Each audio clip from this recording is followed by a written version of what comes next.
Bir kecha turib qolsa bo'lmaydigan 6 xil yemeklik. Sho'rpa. Sho'rpani qaynatishga ko'p vaqt ketadi. Shunga kishilar bir qitimdala bir muncha sho'rpa tayyorlab oladi. Biroq sho'rpa alyomin yoki datlashmas po'lat qozonda uzoq vaqt saqlansa, ximiyalik reaksiya yuz berib, ziyonli moddalar hosil bo'ladi. Shunga imkon qadar bir kecha qo'nib qolgan sho'rpani ichmagan yaxshi. Beliq va dengiz mahsulotlari.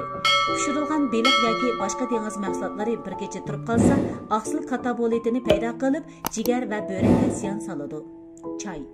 Bir kecha turib qolgan choydagi vitaminlar asosan yo'qaydi. Oqsil, qanot qatorliqlar bakteriya va ko'karkuchi bakteriyaga yem bo'lib ketadi. Yeşil yopirmoqlik ko'ktat. Ba'zi yeşil yopirmoqlik ko'ktatda nitratlar mo'l. Suvda pishirgandan keyin uzoq vaqt saqlasa, bakteriyaning parchalash roli nitratlarni nitratga aylantirib, rak paydo qiladi. Oqmor.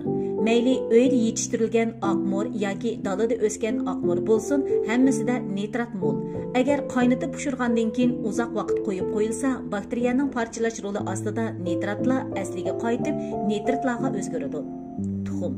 Agar chalib chiqqan tuxum bir kecha turib qolsa, bir muncha bakteriya paydo qilib, kuchay va oshqozon og'rish, issiqqa eshib ketishga sabab bo'ladi.